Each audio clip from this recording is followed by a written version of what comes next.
Әлемдегі ең бақытты жер, Вануату. Планетада өзімізді жұмақта сезіндіретін көптеген жер бар. Бірақ өзінің бұрыштарының сиқыры, сондай-ақ тұрғындарының жылулығы мен қонақжайлылығы соншалықты мол болғандықтан жердегі ең бақытты жер ретінде танылған бір ел бар. Бұл аралдар тобы, архипелаг соншалықты әдемі, оны ашуға бақытты болғандар қарсы тұру қиынға соғатын сиқыр мен азғыруларға оранады. Цензурасыз әлем атты осы жаңа бейнеде біз әлемдегі ең бақытты және сонымен бірге планетадағы ең шалғай, ең қызықты елдердің бірі Вануатуға саяхат жасаймыз. Тынық мұхитының ұлан-ғайыр кеңістігінде жасырылған шағын ел Вануату, әлемдегі ең қауіпті көрініс болып саналатын, соншалықты экстремалды ежелгі дәстүрді сақтайды. Жыл сайын ондаған ер адамдар мойындалу үшін, және көбіне әйел немесе күң алу үшін тобықтарына тек шырмауықтармен байланған күйі 30 метрден астам биіктіктен секіреді. Ғасырлар бойы австронезиялықтар, қытайлар және еуропалықтар таңдаған сиқырлы анклав планетадағы ең алуан түрлі және шынайы мәдениеттердің бірін қалыптастырды, және әлемдегі жамбасына шаққандағы тілдер саны ең көп ел болып саналады. Бұл мәдени араласу Меланезияның ең сұлу әйелдерін дүниеге әкелді. Олар келушілерге деген қонақжайлылығымен танымал, олармен жиі дәстүрлермен және тіпті ерекше сәттермен бөліседі. Ер адамның бірнеше әйелі болуы мүмкін және көптеген әйелдер ересек өмірге өту рәсімі ретінде акула тістерімен жасалған татуировкаларды салатын таңғажайып әлеуметтік қызықтар орны. Әлемдегі жалғыз су асты пошта жәшігі бар ерекше ел. Онда қабан тістерін валюта ретінде пайдаланады, және олардың ең әйгілі жанартауы жер асты әлеміне қақпа деп санайтын соншалықты қызықты рухани әлемді ұстанады. Бұл жанартау әлемдегі ең қолжетімді болып саналады. Оның шетінен күндізгі уақытта қатты атқылауларды бақылауға болады. Бізбен бірге банджи джампингтің бастауын берген арал мен дәстүрлерді, сондай-ақ бұл жұмақтың неліктен жердегі ең бақытты орынға айналатынының себептерін ашыңыз. Назар аударыңыз және бұл бейнені жіберіп алмаңыз, өйткені Вануатумен бізбен бірге танысу сізді таң қалдыратынына сенімдіміз. Бастаймыз. Тынық мұхитындағы құпия аралдар әлемнің қалған бөлігінен алыста, Тынық мұхитының жүрегінде, бақыт соншалықты кең таралған, сондықтан бүкіл әлем оны жердегі ең бақытты орын ретінде танып, оны даңқты еткен аз танымал аралдар тобы пайда болады. Бұл бұрыш Вануату, аңыз бен сиқыр оны ашуға бақытты болғандардың барлығын қарсы алу үшін бірігетін жұмақ. Жер картасында Вануату Австралияның солтүстік шығысында, Фиджидің батысында және Соломон аралдарының оңтүстігінде орналасқан. Бұл оны ғасырлар бойы көгілдір су қабырғаларымен қорғаған. Оның аралдары мұхиттың үстінде изумруд алқасы сияқты созылып, жанартау доғасында орналасқан. Мұндағы халық тығыздығы таңқаларлықтай төмен. Кішкентай ауылдар джунгли мен жағажайлар арасында шашыраңқы орналасқан, үлкен жерлерді толығымен табиғи күйінде қалдырады. Бұл адамсыз кеңістік қалған әлем тек кітаптардан білетін құстар әлі ұя салатын, және маржандар зәкірдің тыртықтарынсыз өсетін таза ормандарды қоректендіреді. Осы таза ормандардың арасында Вануату мегаподы Вануату мегапод мекендейді. Бұл құс ежелгі және ерекше, ыстық жер инкубатор деп аталады, өйткені ол жұмыртқаларын дене жылуымен басудың орнына оларды үйінділерге немесе ыстық жанартау құмдарына көмеді. Бұл ежелгі әдіс инкубация үшін жердің геотермиялық жылуын пайдаланады. Бұл әлемдегі құстар арасында өте сирек кездесетін мінез құлық. Нәтиже таңғажайып, өйткені олардың балапандары толығымен қауырсынды болып шығады, және ата-анасының көмегінсіз джунглиде жүгіруге дайын, бірден дерлік қозғалып, тамақтана алады. Вануату өмір мен тыныштықтың жұмағы болса да, оның нәзік табиғаты оны әлемдегі жойылу қаупі ең жоғары орындардың біріне айналдырады. Оның аумағының көп бөлігі теңіз деңгейінен небары бірнеше метр жоғарыда орналасқан. Бұл оны мұхит деңгейінің көтерілуіне өте осал етеді. Әр циклон маусымы Вануату тұрғындарына мұхиттың қаншалықты жомарт болса, соншалықты қатал, ескертусіз жерді қайтарып алуы мүмкін екенін еске салады. Бұл бүкіл қауымдастықтар мен олардың өмір салтын қауіпке қояды. Бірақ теңіз билегенімен, Вануатудың табиғи эмблемасы құрлықта және тынымсыз гүрілдейді. Бұл Тана аралындағы Есур жанартауы, елдегі ең әйгілі, планетадағы ең қолжетімді ретінде атақты. Жергілікті тұрғындар ашық түндерде кратерден небары бірнеше қадам жерге жақындауға және лаваның бұлттарды алып фонар сияқты қалай жарықтандыратынын көруге болатынына сендіреді. Қызығушылар үшін кратердің шетіне дейін жетуге мүмкіндік беретін гидпен жүргізілетін экскурсиялар бар. Сапар әдетте порттан немесе әуежайдан тасымалдауды қоса алғанда 4-6 сағатқа дейін созылады. Бұл тәжірибе операторға және таңдалған пакетке байланысты әдетте 50-80 ақш долларына дейін тұрады. Оңай қол жетімділіктен басқа, Ясур жанартауы жергілікті тұрғындар мен тірілер мен өлілер әлемі арасындағы қасиетті портал ретінде құрметтеледі. Бұл Вануатудың терең ежелгі рухани нанымдарын көрсететін қуатты символ. Дәстүр бойынша жанартау жер асты әлеміне қақпа болып табылады. Бұл жерге жандар өз денелерін тастап кеткеннен кейін барады. Ата-бабалардың рухтары жанартаудың ішінен бақылап, қауымдастықты қорғайды және екі әлем арасындағы теңгерімді сақтайды деп саналады. Бұл нанымдар оның тұрғындарының күнделікті өмірін басқаратын рәсімдерді, мифтерді және әдет-ғұрыптарды қамтитын кастом деп аталатын рухани жүйенің бөлігі болып табылады. Мысалы, кейбір аралдарда шамандар ауруларды емдеу немесе жақсы өнім алу үшін табиғат рухтарын шақыратын рәсімдер өткізеді. Вануатудағы сезімтал және көрінбейтін арасындағы байланысты сақтау үшін бұл рухтарды құрметтеу өте маңызды. Осы жанартау мен нанымдардан басқа, елдегі ең көп баратын асыл тастардың бірі Святой Дух Espírito Santo деп аталады. Мұнда су сұйық кристалл сияқты көрінетін көгілдір құдықтар Blue Holes тобы. Оның айналасында мыңдаған түрлі түсті балықтар мекендейтін, және бүгінде су асты ертегісіне лайық жасанды риф құрайтын суға батқан ескі айлақтан тұратын $1 Million Point маржан кедергісі созылып жатыр.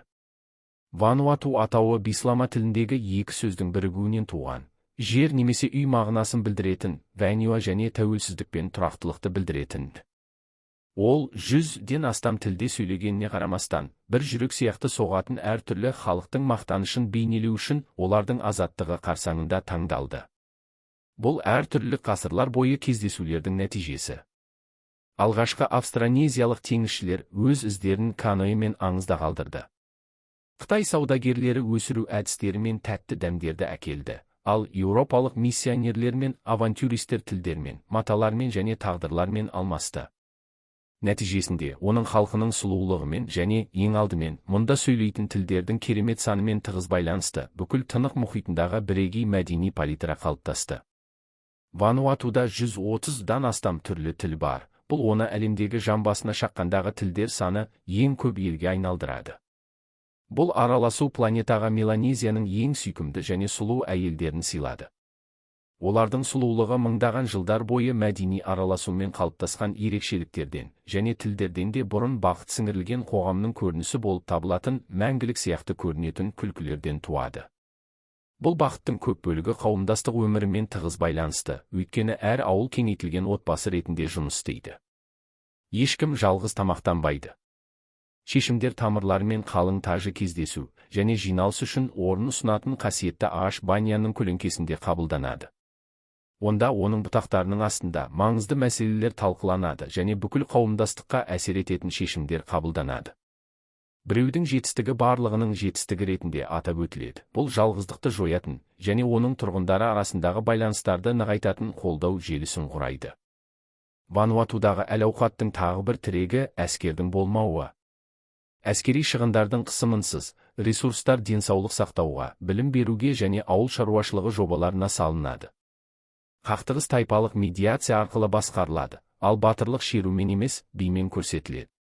Стрессіз ырғақта бұл теңдеуге көмектеседі, өйткені мұнда уақыт рифтің үстіндегі күннің биіктігімен, оның мөлдір суларында сергітумен немесе алаңдағы күлкінің жиілігімен өлшенеді. Асығыстық бірінші толқында батып кетеді және келуші өмірді сағатсыз өткізуге болатынын, және бәрібір бақытқа уақытында жетуге болатынын табады. 10 шақты метр биіктіктен секіру мақтаныш пен махаббат беретін бұл жер, Вануатудың неліктен жердегі ең бақытты ел атағын абыроймен алып жүргенін білу үшін тамаша сахна.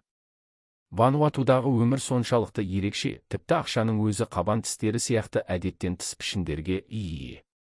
Бұл жылтыратылған және мұқият іріктелген тістер ғасырлар бойы жергілікті қауымдастықтар үшін айырбас валютасы ретінде қызмет етті.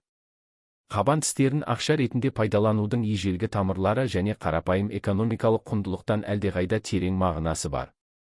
Олар ауылдардағы беделді, әлеуметтік мәртебені және билікті білдіреді.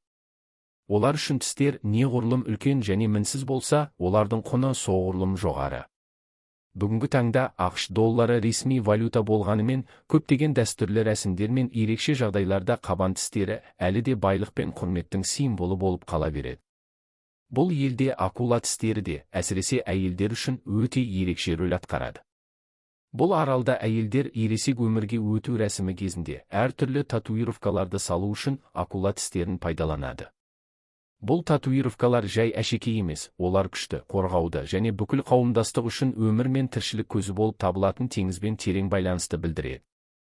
Қызықтысы, бұл белгілердің кейбірі қоғамға толықтай кірігу кезінде берілгісі келетін қаталдық пен құрметті бейнелейтін, акуланың жақ сүйектеріне еліктейтін үлгілер бойынша жасалған. Татуировкалау процесі қасиетті және нәзік сәт, батырлық пен төзімділіктің нағыз сынағы болып саналады. Ол жас әйелдің трансформациясын және әлеуметтік қабылдануын білдіреді, және әр дизайн оның тегіне, құндылығына және қауымдастықтағы болашақ рөліне байланысты бірегей мағынаға ие. Вануатуда олардың туристерге деген қонақжайлылығы кейде экстремалды деп саналады. Бұл аралдарға келетіндермен өз дәстүрлерінен бастап, ең жеке сәттеріне дейін бәрін бөлісу сирек емес, бұл өте ерекше байланыс тудырады.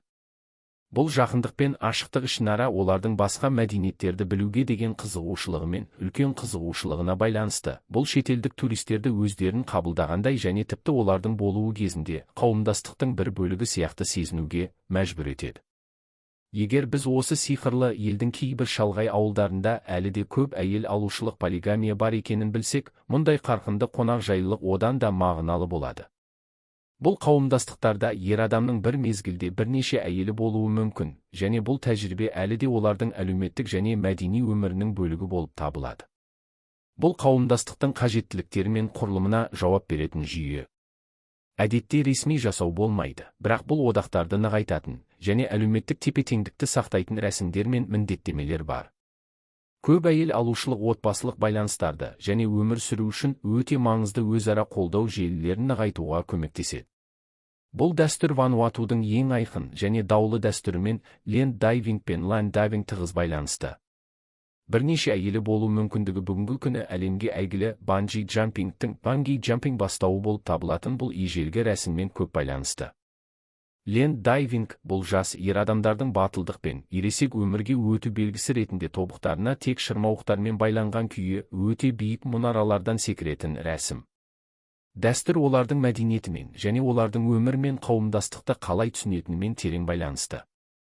Бұл рәсім тек батылдықты көрсетуге ғана емес, сонымен қатар құрметке ие болуға және кейбір жағдайларда жұп табу мүмкіндігін арттыруға бағытталған. Бұл Вануатудың күрделі әлеуметтік және аффективті желісін көрсетеді.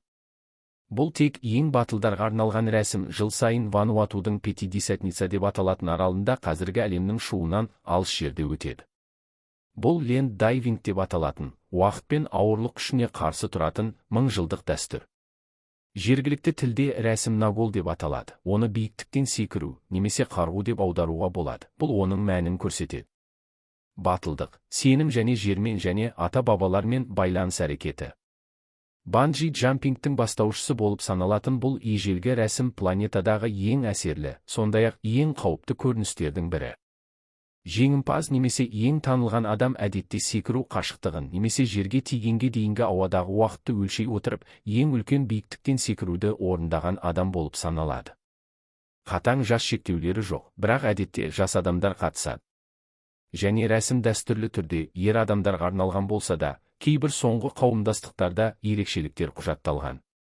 Дағды, бақылау және батылдық деңгейі ең жоғары бағаланатын факторлар болып табылады, және ең үлкен биіктіктерге жеткендер қауымдастықта құрмет пен беделге ие болады. Жыл сайын жас ер адамдар тобықтарына оралған шырмауықтармен ғана байланған күйі 30 метрден астам биіктікке жететін ағаш мұнаралардан секіруге дайындалады.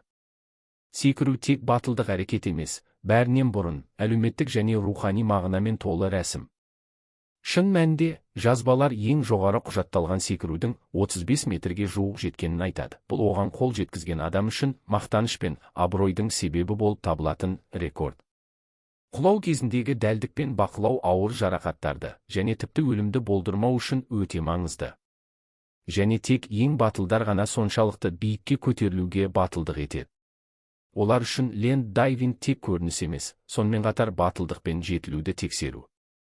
Қатысатын жас адамдар өздерінің батырлығын қауымдастық алдында және әйелдер алдында көрсетуге тырысады. Олар әдетте секірушілерге олардың күші мен табандылығы үшін таңданады. Секіруде үлкен батылдық көрсететін ер адамдардың әйел табуға, немесе тіпті күңдер табуға көбірек мүмкіндігі бар деп айтылады. Бұл рәсімді олардың әлеуметтік мәртебесін және олардың отбасылық болашағын нығайту үшін іргелі қадам етеді. Бұл дәстүрдің бастауы ғасырлар бұрын, ата-бабалар секіру жердің құнарлылығын тартады және жақсы өнімді қамтамасыз етеді деп сенген кезден басталады.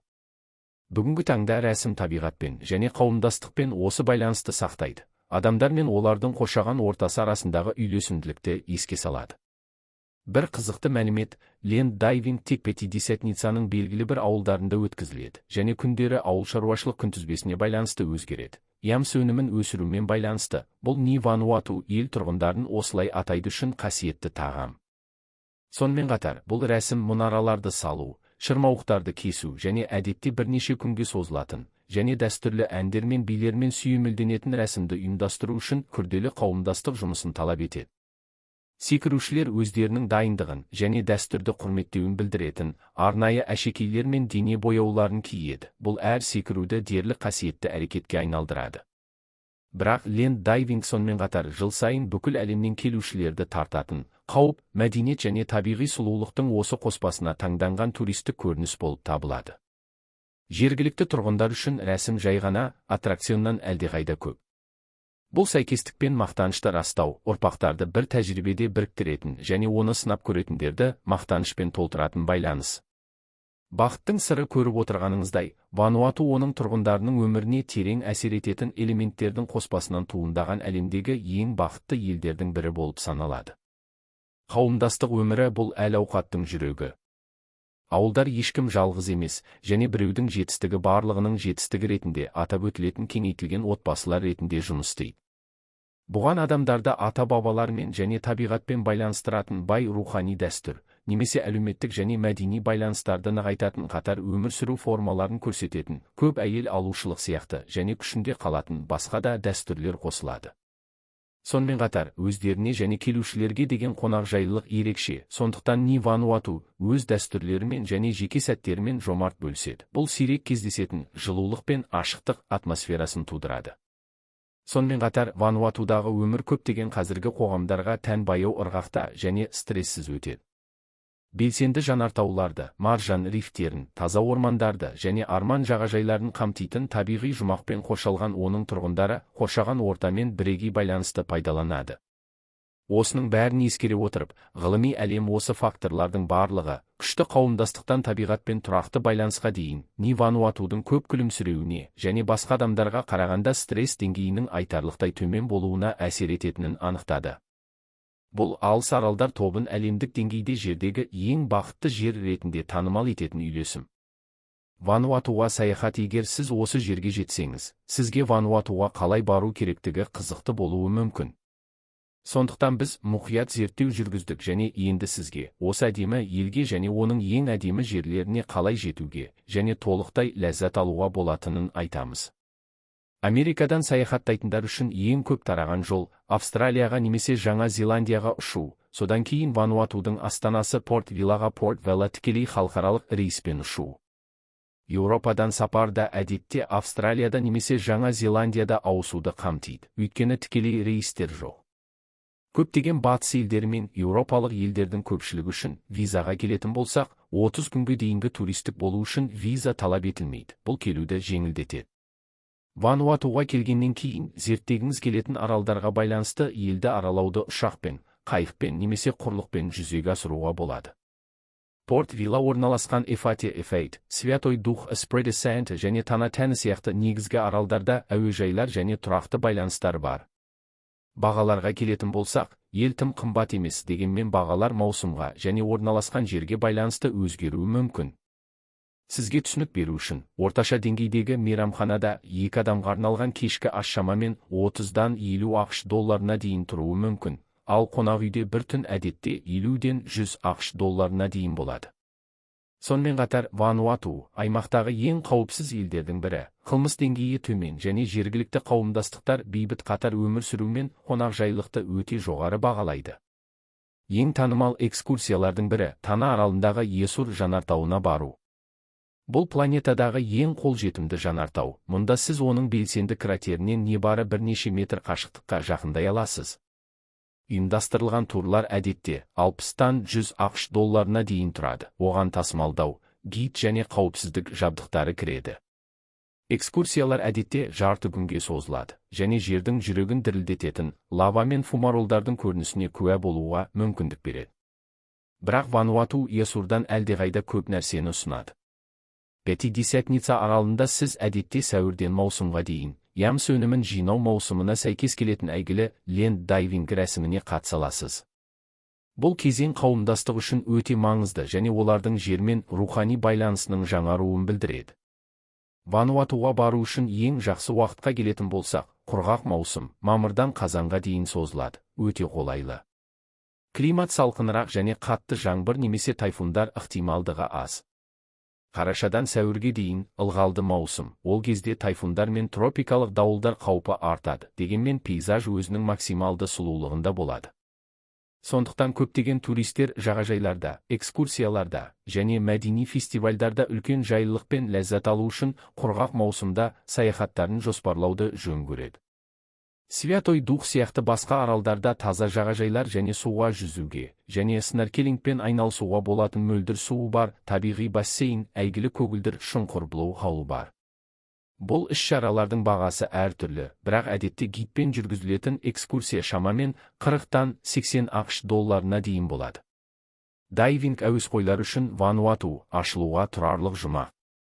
Оның планетадағы ең сау болып саналатын маржан рифтері әсерлі биоалуан түрлілікті және керемет су асты пейзажын ұсынады. Дайвинг орталықтары әдетте бір сүңгу үшін 50-ден 100 ақш долларына дейін сүңгу пакеттерін ұсынады, оған жабдықтар мен гид кіреді. Өте аз адам білетін нәрсе, Вануатуда әлемдегі жалғыз су асты пошта жәшігі орналасқан. Ол, Святой Дух маңындағы Хидауэй аралының Хайдауэй жағалауында орналасқан және негізінен дайвинг пен сноркелинг әуесқойлар үшін бірегей туристік тартымдылық ретінде жұмыс істейді. Бұл арнайы пошта жәшігі келушілерге мұхит жұмағының тәжірибесіне сүңгіп, су астынан ашық хаттар жіберуге мүмкіндік береді. Хаттарды жергілікті пошта қызметі үнемі жинайды. Бұл осы сиқырлы елден ұмытылмас және өзіндік естелікке айналады. Көріп отырғаныңыздай, Вануату әсерлі табиғи ортаны өз тамырларына адал болып қалатын бай және тірі мәдениетпен біріктіреді. Бұл оның тұрғындарының мейірімділігімен, қонақжайлылығымен бірге келуді жай ғана саяхаттан әлдеқайда көп етеді. Бұл планетадағы ең бақытты және ең қызықты жерлердің біріне ену.